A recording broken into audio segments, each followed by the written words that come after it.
যখনই বিপদে পড়ে যাবেন ঘাবড়াবেন না, এই তিনটি দোয়া পড়বেন।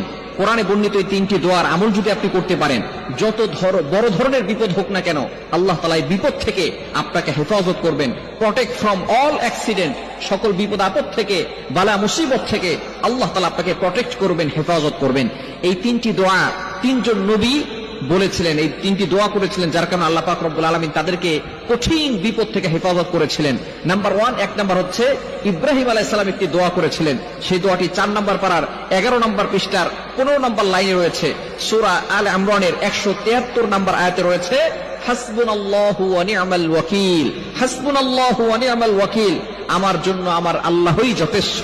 আপনি যদি এই দোয়াটা পড়তে পারেন, কঠিন বিপদে ইব্রাহিম আলাইহিস সালাতু ওয়াস সালামকে যখন নমরুদ আগুনে নিক্ষেপ করবে, এমন সময় ইব্রাহিম আলাইহিস সালামের কাছে জিবরাইল আলাইহিস সালাম এসে বলতেছেন যে আপনার যদি কোনো সাহায্যের প্রয়োজন হয় আমার কাছে বলেন।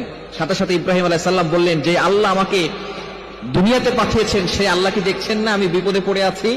জিবরাইল আলাইহিস সালাম বলতেছেন হ্যাঁ দেখতেছেন। তখন ইব্রাহিম আলাইহিস সালাম বললেন, সেই আল্লাহ যদি চান আমি মারা যাই, আমি আল্লাহর জন্য একবার দুইবার নয় 100 বার এই আগুনে ঝাঁপ দিতে প্রস্তুত রয়েছি। আর ওই আল্লাহ যদি চান আমাকে হেফাজত করবেন, তাহলে দুনিয়ার কারো সাহায্যের প্রয়োজন নেই, আমার আল্লাহ আমাকে হেফাজত করবেন। বলেন সুবহানাল্লাহ। তখন ইব্রাহিম আলাইহিস সালাম এই দোয়াটা পড়েছিলেন, হাসবুনাল্লাহু ওয়া নি'মাল ওয়াকিল, আমার জন্য আমার আল্লাহই যথেষ্ট। আপনি যদি বিপদে পড়ে এই দোয়াটি পড়তে পারেন, হাসবুনাল্লাহু ওয়া নি'মাল ওয়াকিল, সূরা আল ইমরানের 173 নম্বর আয়াত, হাসবুনাল্লাহু ওয়া নি'মাল ওয়াকিল, হাসবুনাল্লাহু ওয়া নি'মাল ওয়াকিল, এতটুকু যদি পড়তে পারেন আল্লাহ তাআলা কঠিন থেকে কঠিন বিপদ থেকে আপনাকে হেফাজত করবেন।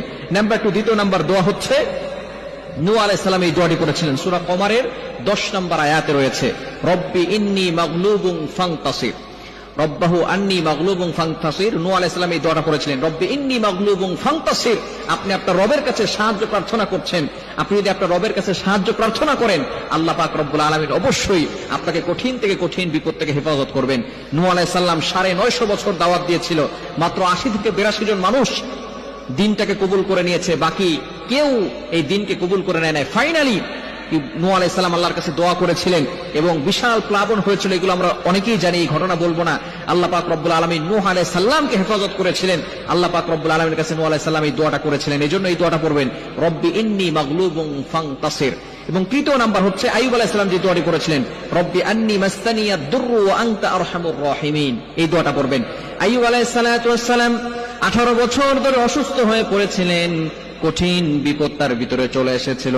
আইয়ুব আলাইহিস সালাতু ওয়াস সালাম ফাইনালি 18 বছর পরে তিনি আল্লাহর কাছে কোনো অভিযোগ করেন নাই, দোয়া করেছেন, রব্বি ইন্নী মাসতানিয়াদ দুররু ওয়া আনতা আরহামুর